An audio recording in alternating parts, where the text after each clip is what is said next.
안녕하십니까 여러분. 내 몸 안에 준비된 최고 명의를 전하는 사랑과 생명입니다. 오늘도 제 영상을 찾아주셔서 대단히 감사합니다. 무릎 관절이 안 좋아 고생하시는 분들 많으시죠? 이번 영상에서는 무릎 관절의 건강을 지키기 위해서는 어떻게 하는 것이 가장 좋은지에 대해 살펴보겠습니다.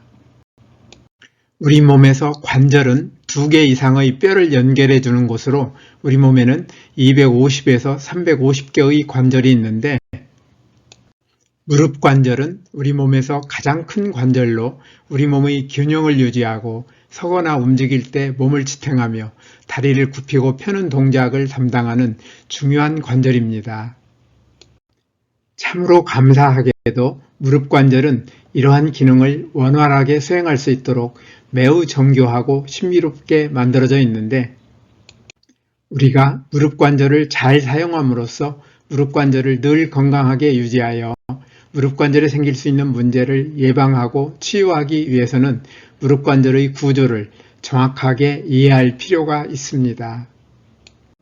무릎 관절은 뼈와 인대, 연골, 근육, 힘줄, 관절 주머니 등으로 구성되어 있습니다.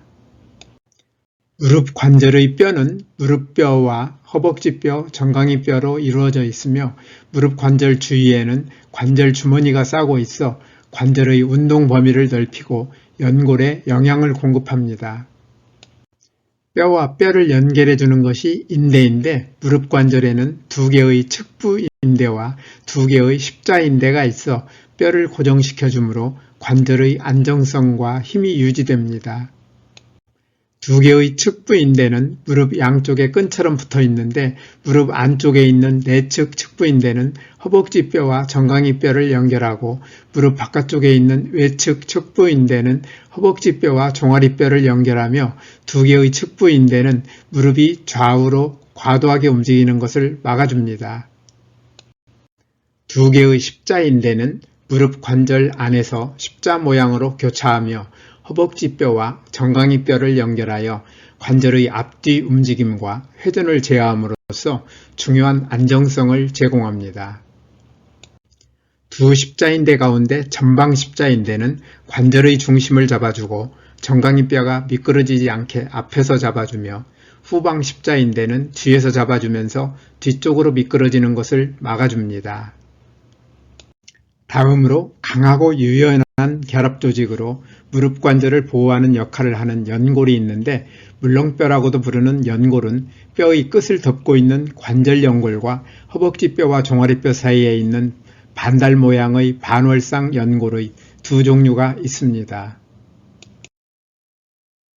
관절 연골은 미끄럽고 매끄러워서 뼈가 관절에서 서로 부드럽게 움직일 수 있도록 도와주는데 허벅지뼈와 정강이뼈, 무릎뼈가 서로 닿는 표면에는 관절 연골이 덮여 있고 반월상 연골은 두꺼운 섬유로 이루어져 충격을 흡수할 만큼 질기며 허벅지뼈와 정강이뼈 사이의 공간을 완충하는 역할을 함으로써 관절 운동을 원활하게 해줍니다. 근육은 신축성 있는 섬유로 이루어진 부드러운 조직으로 근육이 수축하면 몸을 당기고 움직일 수 있는데 다리에 붙어있는 2 종류의 많은 근육, 곧 무릎을 안쪽으로 당기는 굽힘 근육과 무릎을 바깥쪽으로 뻗을 수 있게 하는 펴 근육들이 뼈에 연결된 힘줄을 통하여 무릎의 움직임을 조절합니다.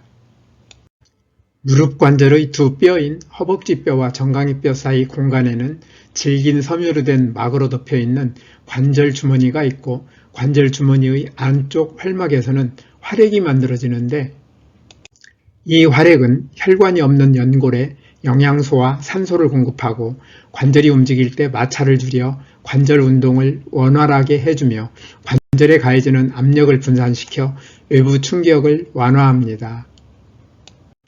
앞에서 살펴본 것처럼 무릎 관절은 기능을 완벽하게 수행할 수 있도록 매우 복잡하면서도 정교하게 만들어져 있기 때문에 우리가 잘못 사용하게 되면 관절의 여러 조직이 손상되기 쉬운데 무릎 관절에 생기는 질환은 생명을 위협하는 치명적인 질병은 아니지만 이 질병에 걸리면 일상생활에서 겪게 되는 여러 가지 불편 때문에 삶의 질이 많이 떨어지게 됩니다. 무릎 관절에 생기는 문제는 첫째, 앞에서 살펴본 무릎 관절을 구성하고 있는 뼈와 인대, 연골, 근육, 힘줄, 관절 주머니와 같은 연결 조직이 손상되는 경우와 둘째, 안전사고나 외상으로 이러한 뼈와 연결 조직들이 파열되는 경우로 나눌 수 있는데, 안전사고나 외상으로 이러한 뼈와 연결 조직들이 파열되는 경우는 안전사고나 외상을 줄이기 위한 노력으로 어느 정도 줄일 수 있으며 사례가 비교적 많지 않고, 뼈와 연결 조직이 손상되는 경우 가운데 연골의 손상을 제외한 인대와 근육, 힘줄, 관절 주머니의 손상은 사례가 많지 않으며 연골의 손상이 압도적으로 많으므로 아래에서는 무릎 관절의 연골이 닳아서 통증이 생기고 관절의 운동 범위가 줄어드는 질환인 퇴행성 관절염을 중심으로 살펴보겠습니다. 많은 사람들은 평생 동안 무릎 연골이 건강하게 큰 불편 없이 지내지만 무릎 연골이 손상되어 고생하는 사람도 적지 않습니다. 건강보험심사평가원에 따르면 퇴행성 관절염으로 진료를 받은 사람은 2016년 272만 명에서 2024년에는 331만 명으로 꾸준히 늘어나고 있습니다. 무릎 연골은 다른 조직들과 달리 한 번 손상되면 잘 낫지 않으므로 무릎 연골의 건강을 지키기 위해서는 무릎 연골의 특성을 잘 이해할 필요가 있습니다. 무릎 연골은 두께가 4~5mm이며 연골세포와 세포 외의 기질로 구성되어 있는데, 연골세포는 세포 외의 기질을 만드는 연골 모세포에서 발달하며 세포 외의 기질은 콜라겐 섬유, 기질, 그리고 수분으로 구성되어 있고, 기질에는 프로테오글리칸, 당, 단백질 등이 포함되어 있으며 수분은 연골 무게의 70에서 80%를 차지합니다. 연골세포는 수명이 매우 길어 손상되지 않으면 평생 살 수도 있지만 대부분의 다른 세포들과 달리 혈관과 연결되어 있지 않아 주변 조직으로부터 확산을 통해 영양분을 공급받기 때문에 영양 공급이 잘 되지 않으므로 한 번 손상되면 회복이 어렵고 세포 분열이 매우 제한적이어서 스스로 재생이 잘 되지 않는 것으로 알려져 있습니다. 따라서 무릎 연골의 건강을 지키기 위해서는 평소에 연골세포를 포함한 연골 조직이 손상되지 않도록 연골 손상을 예방하는 것이 중요하므로 무릎 연골이 신바람나게 일할 수 있는 좋은 생활 습관을 가지는 것이 매우 중요합니다. 평소에는 자기 살고 싶은 대로 살다가 아프면 병원 가면 되겠지 하는 생각은 무릎 연골의 건강을 해쳐 삶의 질이 매우 좋지 않은 삶으로 빠지게 할 수 있습니다. 무릎 연골에게 가장 좋은 삶은 연골을 적절히 활용하는 것입니다. 규칙적으로 적절하게 운동함으로써 연골은 물론 연골 주변 근육과 힘줄, 인대에도 최상의 상태로 유지하는 것이 좋습니다. 이러한 측면에서 평소에 무릎 관절에 가해지는 부담을 줄이는 것도 중요하므로 비만이 되지 않도록 건강한 식생활을 유지하고, 일할 때나 생활할 때나 무릎 관절에 좋지 않은 자세는 고쳐야 하며 부상의 위험이 높은 운동이나 활동을 할 때는 특별한 주의가 필요합니다.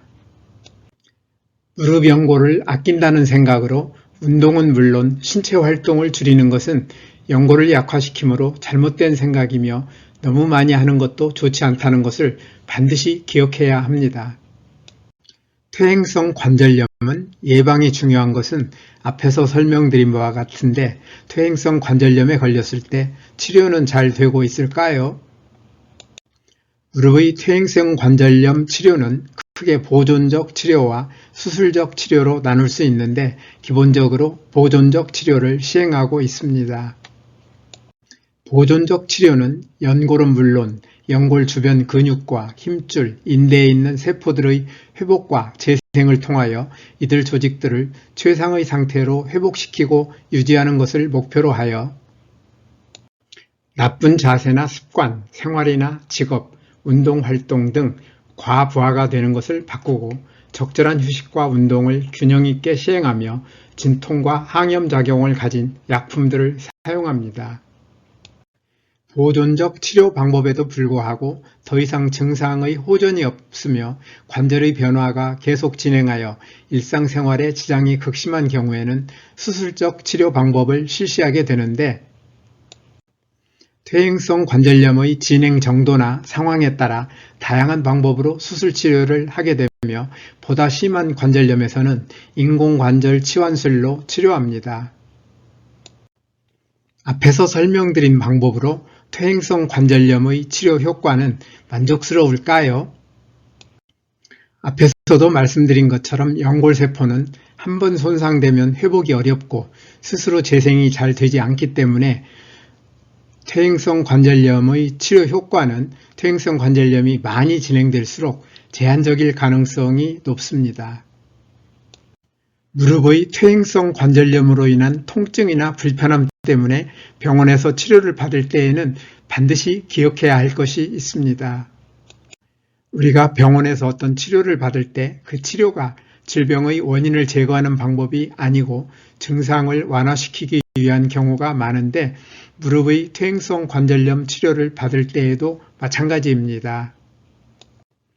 무릎의 퇴행성 관절염 치료를 받을 때 보존적 치료 가운데 약물이나 주사 치료는 손상된 조직을 치유하는 효과보다는 통증 완화를 목적으로 할 경우가 많은데, 이때 두 가지를 꼭 기억해야 합니다. 첫째, 약물이나 주사 치료를 받고 일시적으로 통증이 완화되더라도 이 통증 완화가 관절염이 나아가는 과정임을 보여주는 것이 아님을 기억하고 반드시 스트레칭과 근력 운동을 포함한 적절한 운동을 함께 해야 하며, 둘째, 약물이나 주사, 특히 스테로이드 주사는 염증과 통증을 완화해 주더라도 계속 사용하면 부작용이 심각할 수 있다는 것을 꼭 기억해야 합니다. 줄기세포 치료를 받는 경우에도 기억해야 할 일이 있습니다. 무릎 연골세포는 자연 상태에서는 재생 기능이 미약하여 줄기세포를 활용하는 방안이 많이 연구되고 시도되고 있으나 아직까지 효과가 제한적이어서 현재 연골 재생 클리닉을 운영하고 있는 미국의 존스 홉킨스 대학에서도 이 치료 방법을 제한적으로만 적용하고 있음을 참고할 필요가 있습니다. 무릎 퇴행성 관절염이 장기간의 보존적 치료에도 증상이 심해지고 삶의 질이 떨어지는 경우 인공관절 치환술을 받게 되는데, 이럴 때 인공관절 치환술은 보존적 치료만으로 해결이 되지 않는 극심한 통증과 불편함을 해결해 주기 때문에 많은 사람들이 이 수술 치료를 받고 있습니다. 다만 인공관절 치환술은 퇴행성 관절염의 원인이 되었던 손상된 연골을 재생하는 것이 아니기 때문에 수술 뒤에는 어느 정도의 불편함이 뒤따르게 되는데, 이 불편함을 최소화하기 위해서는 연골 수술 받은 뒤에 규칙적인 운동과 적절한 생활 습관을 통하여 관절의 기능을 정상으로 회복하고 유지하는 것이 매우 중요합니다. 인공관절 수술을 받은 환자는 2019년 이후 7만 1000에서 7만 8,000명 수준을 유지하고 있습니다.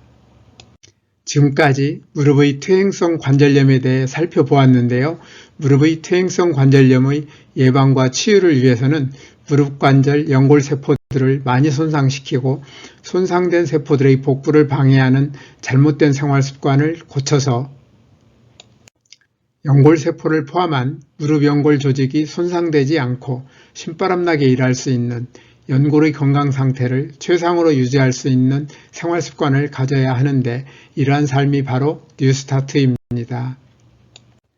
뉴스타트 생활을 통하여 무릎 관절 세포들이 신바람나게 일할 수 있는 좋은 환경을 만들어주면 관절 세포들이 적게 손상되고 잘 복구되어 무릎 퇴행성 관절염은 예방되고 치유될 것입니다. 뉴스타트 생활에서 특히 생명식에 있어서는 과일과 채소, 곡식을 포함한 식물성 음식을 골고루, 통째로 충분히 먹는 것과 아울러 너무 많이 먹을 경우 많은 문제를 일으키는 설탕을 포함하여 가공이나 정제된 나쁜 탄수화물, 포화지방과 트랜스지방, 소금과 알코올의 섭취를 줄이는 것이 중요합니다. 이와 함께 소화기관 세포들의 뉴클레오타이드를 손상시키고 손상된 뉴클레오타이드의 복구를 방해하는 나쁜 식습관인 편식, 과식, 간식, 폭식, 야식을 하지 않는 것도 중요합니다.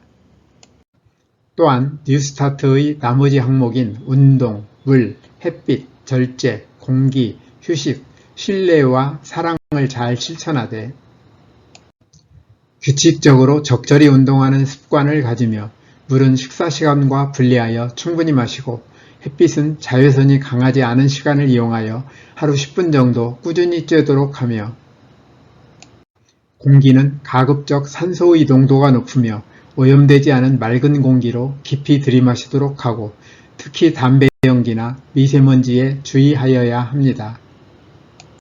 아울러 손상된 몸과 마음이 잘 회복될 수 있도록 충분히 휴식하고 충분한 잠을 자도록 하며 스트레스를 적절히 해소하는 것도 중요합니다. 오늘도 끝까지 영상을 시청해 주셔서 대단히 감사합니다. 뉴스타트 생활을 통하여 늘 건강하시기를 기대하며 다음에 더 좋은 영상으로 찾아뵙겠습니다. 여러분의 소중한 의견을 남겨주세요. 구독과 좋아요 부탁드립니다.